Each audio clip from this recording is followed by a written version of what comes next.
Alright, so today I have a little video I call 8 tracks are better than you remember. I lately have been going through my 8-track collection, and while I have 800 of them out in my garage that I've sorted through, I've actually boiled down some really magnificent tapes that I would like to show you today. And I would like to just go through some of the features of what's going on. Was that in the video? Nope. Okay, and just like to go through the features of the 8-track tape and how it works, and then just kind of convince you. I don't know how well the audio is going to pick up on this, and hopefully I won't get DMCA UA notices or whatever they're called on YouTube, but we'll see how this goes. So I have this is a Realistic deck. It is a kind of their basic deck. I think it's an early model. There's a couple other models available. This one has not even been serviced or tuned or anything. It's just been well taken care of. Not bumped around or jiggered all that much. And so this is going to be the deck that we use, and we're going to put this into a, this is an older Sony, hi-fi receiver, and then we have Klipsch reference speakers up there that we'll be using for stereo sound. And then there's also a Klipsch subwoofer. So if you're wondering what the setup is we're using today, that's it. Realistic deck, mid-range Sony receiver, into older Klipsch reference speakers. All right, so what I want to do is pop in some tapes, and let's see this bad boy in action. Star Wars! Oh, we're at the end of it. Crap, we didn't start at the beginning. This is a bad part about 8-track. You never know where you're going to begin. You don't have much control. Okay, well, now we get this song. We can't go back to the beginning, but what we can do for right now, we can cycle through one of the other 4 programs and see if we want to pick it up then, because I really want to start from the beginning. So I got to tell you what I normally do is I go to 4.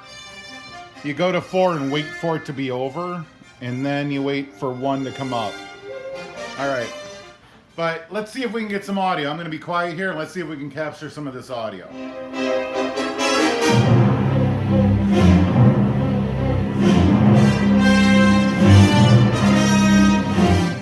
All right, so there you have it. That's going to take forever to get back to the beginning. Let's move on to another tape. I have the soundtrack of American Graffiti. This is a twin pack tape, and all that means is that the tape inside is a little bit thinner and more fragile, and they put a whole lot of it in it. It does feel heavier than a standard tape. I believe they fit up to like 90 minutes on these, so because you can put in as much tape as you want, some of them you can have a single of 5 minutes, or you can have up to 90 minutes. So this is a nice big tape, tons of music on it. Takes even longer to get to the song you want to get to if you have to wait. Let's give a listen.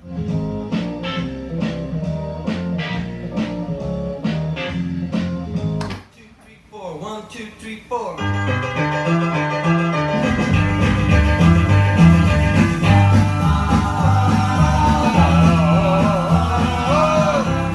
Alright, but that song quality though, I mean, I used to think the 8-track sound was like muffled and like really tinny, but I got this deck hooked up to a modern system.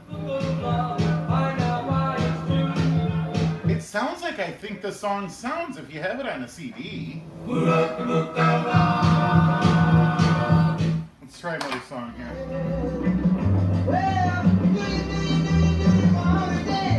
Now, I am going to say though, it does come down to the tape.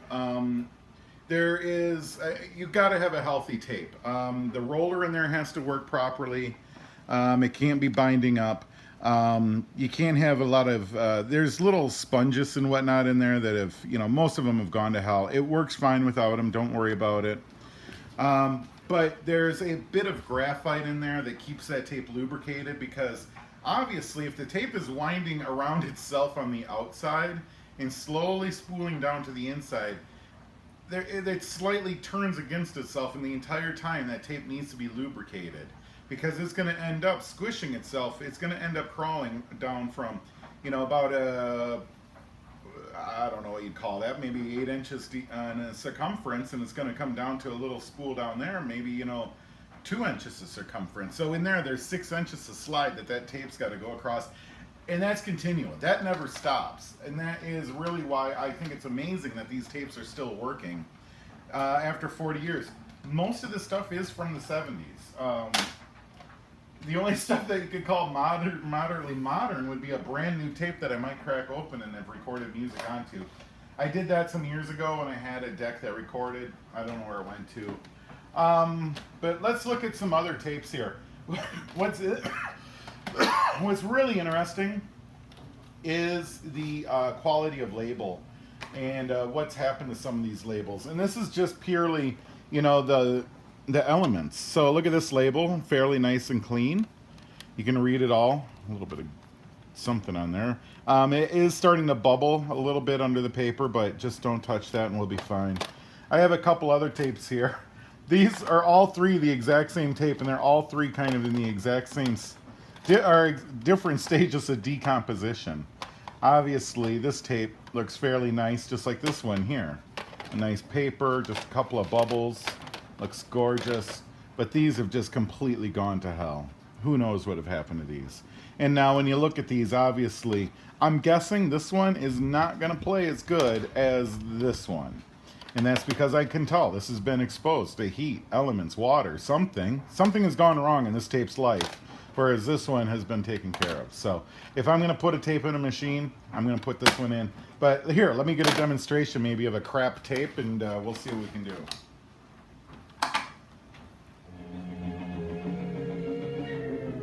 Okay, can you hear that?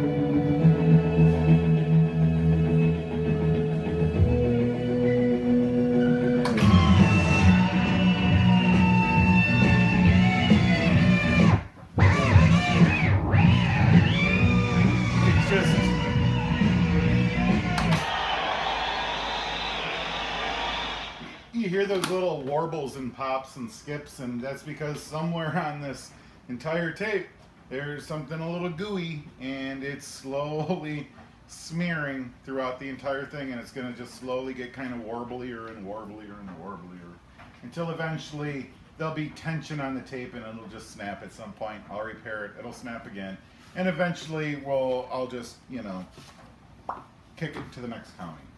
All right. Another fun thing, though, is how sometimes the labels are so wildly different in quality. You know, we have Pink Floyd, Dark Side of the Moon here. We even have Great Country Hits, a nice photo label. You know, we got pictures and whatnot. And then we have Pink Floyd, Atom Heart Mother. This was an album. This was a big deal. It came out. There was lots of copies made, but look at this cover. This is a cover that clearly was made on a typewriter. Like someone sat at a machine, typewritten those up, slapped them on this tape, and that's how the tape was sold. Pretty amazing, you know, that some of the media had just had such limited runs that they used a typewriter for it. They didn't use, you know, a real thing. So another fun thing about 8-track tapes, though, is that you do get tapes that maybe weren't, that you would not typically find. For instance, I have a tape here that was actually sold at XXX bookstores.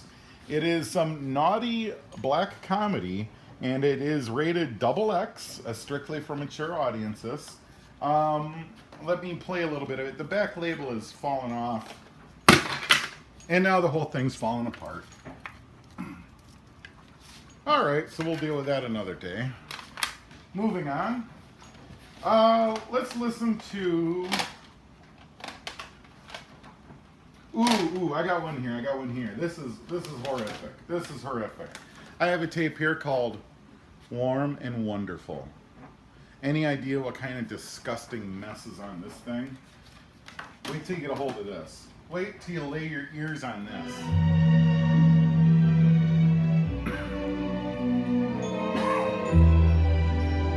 Oh, dear Lord, the horror.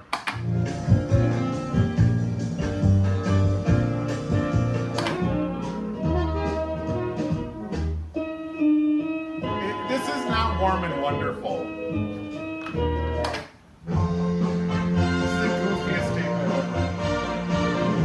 It's not Warm and Wonderful. It's the goofiest name for a collection. There's a lot of collections on 8-track. I said that in my previous video.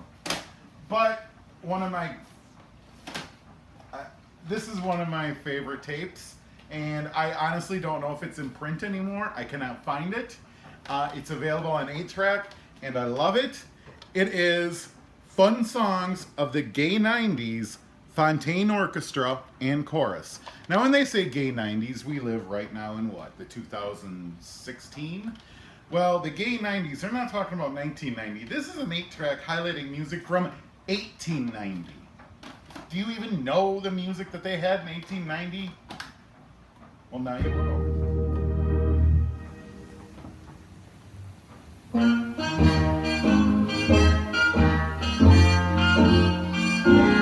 It's not very gay.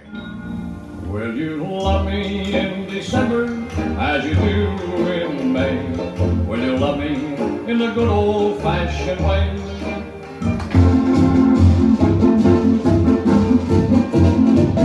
Yeah!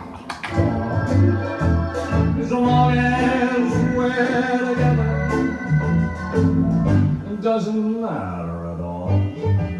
Not when you all have your quarrel.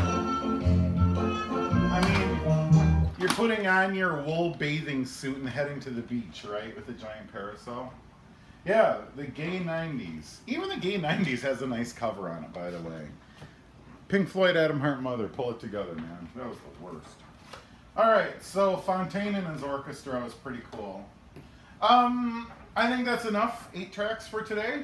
8-tracks, they sound better than you remember. If you got yourself the availability to get yourself a nice little deck here, it just simply hooks up, you know, with the right and left RCA cables. It sounds great. I don't know anything about servicing them. I just know that I've been blessed with one that works perfectly fine. Hooked into a modern system, hooked up into modern speakers, and they sound fun. And here's the thing. This is how I started this whole video, in fact, is the great thing about the 8-track is it forces you to listen to the rest of the tape. You have to listen to all the other songs that are there to get back to the one that you really wanted to listen to in the first place.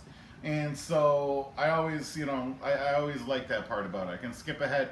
But, you know, if I want to just start at the beginning of the album, which I do a lot of times, I just want to start the album beginning and end.